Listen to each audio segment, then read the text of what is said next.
నవదుర్గాం మహాకాళి బ్రహ్మ విష్ణు శివాత్మికం త్రికాల జ్ఞాన సంపన్నం నమామి భువనేశ్వరి దుర్గాం దేవీం శరణమహం ప్రపద్యే. విజయదశమి ఆశ్వీజ శుక్ల పక్ష దశమి నాటి నక్షత్రోదయ వేళనే విజయం వరించిందని చతుర్వర్గ చింతామణిలో పేర్కొనబడింది.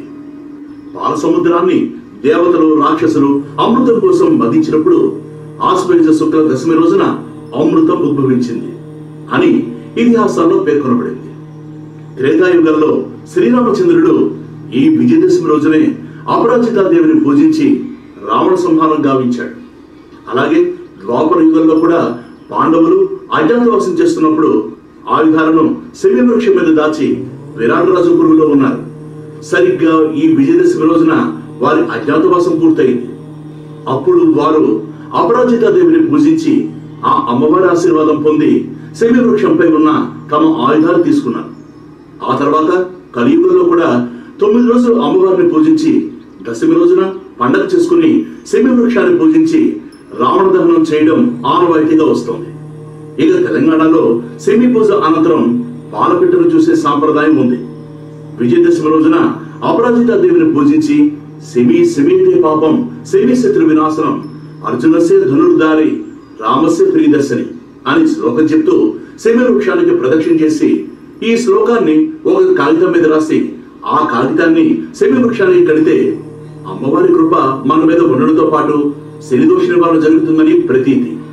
ఎందుకంటే శమి అంటే పాపాలను నశింపజేసేది, శత్రువులని నాశనం చేసేది అని అర్థం. ఈ విజయదశమి పండుగను 10 రోజులు జరుపుకుంటాం. ఒకరోజు విజయదశమిగా భావించి పూజలు చేస్తాం. ముందున్న 9 రోజులకు దేవి నవరాత్రుడి పేరుతో అమ్మవారికి ఒక్కో రోజు ఒక్కో అలంకారం చేస్తారు. ప్రతి అలంకారానికి ఒక విశేషం ఉంది.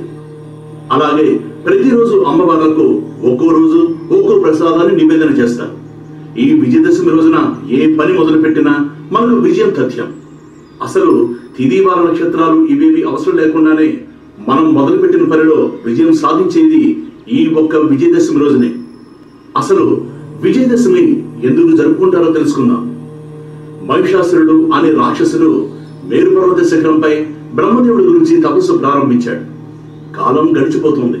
అనేక సంవత్సరాలు గడిచిపోయాయి. అయినా మహిషాసురుడు పట్టు వదలక బ్రహ్మ గురించి ఘోర తపస్సు చేస్తూనే ఉన్నాడు. అతని తపస్సుకు మెచ్చిన బ్రహ్మ ప్రత్యక్షమై మహిషాసుర ఇక చాలించి ఏ వరం కావాలో కోరుకో అన్నాడు బ్రహ్మ.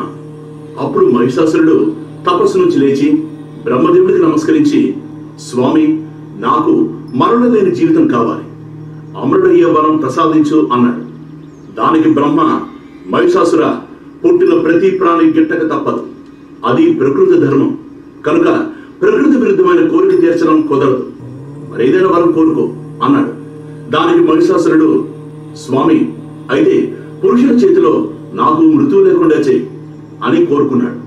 తదాస్తు అని వరమిచ్చి అక్కడి నుంచి వెళ్ళిపోయాడు బ్రహ్మ. అప్పటి నుంచి మహిషాసురుడి అరాచకాలకు అంతు లేకుండా పోయింది. ఆ వరం యొక్క అహంకారంతో దేవలోకంపై యుద్ధం ప్రకటించి ఇంద్రాది దేవతలను ఓడించి ఇంద్ర పదవి చేపట్టాడు. అంతేకాక మునులు వారి భార్యల్ని హింస పెడుతూ సామాన్య మానవుల్ని బాధ పెడుతూ అత్యంత క్రూరంగా ప్రవర్తించేవాడు. దీంతో ఒకనాడు ఇంద్రాది దేవతలు త్రిమూర్తుల దగ్గరకు వెళ్లి మహిషాసురుడి అరాచకాలు ఎక్కువయ్యాయి, దీనికి పరిష్కారమే లేదా అని వారి బాధను మొరపెట్టుకున్నారు. అప్పుడు త్రిమూర్తులు తేజము వల్ల ఒక స్త్రీ ఉద్భవించింది.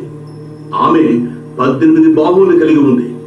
ఆమెకు శివుడు త్రిశూలం, విష్ణువు చక్రం, బ్రహ్మదేవుడు కమండలము అక్షమాల, ఇంద్రుడు వజ్రాయుధము, వరుణదేవుడు పాసము, ఇలా సకల దేవతలు ఆయుధాలు ఇచ్చారు. అప్పుడు హిమవంతుడు ఆమెకు సింహాన్ని వాహనంగా ఇచ్చాడు. ఆమె ఆ సింహవాహనం ఎక్కి దేవతలు ఇచ్చిన ఆయుధాలతో మహిషాసురుడితో యుద్ధం తలపడింది.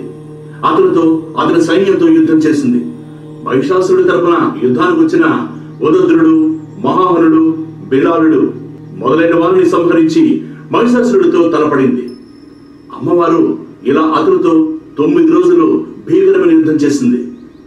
మహిషాసురుడు ఈ 9 రోజులు మహిష రూపంలో, మానవ రూపంలో, ఇలా అనేక రూపాలలో అమ్మవారితో పోరాడాడు. అలా పోరాడి అమ్మవారి చేతిలో మరణించాడు. ఇలా చెడు మీద మంచి గెలిచింది. అలా ఆ అమ్మవారు మహిషాసుని చంపి విజయం సాధించిన తిథి దశమి కనుక దీనికి విజయదశమి అనే పేరు వచ్చింది. అప్పటి నుంచి ఆ రోజున పండుగ చేసుకోవడం ఆనవాయితీగా వస్తోంది. ఇక అమ్మవారి రూపాల గురించి తర్వాత ఎపిసోడ్లో తెలుసుకుందాం.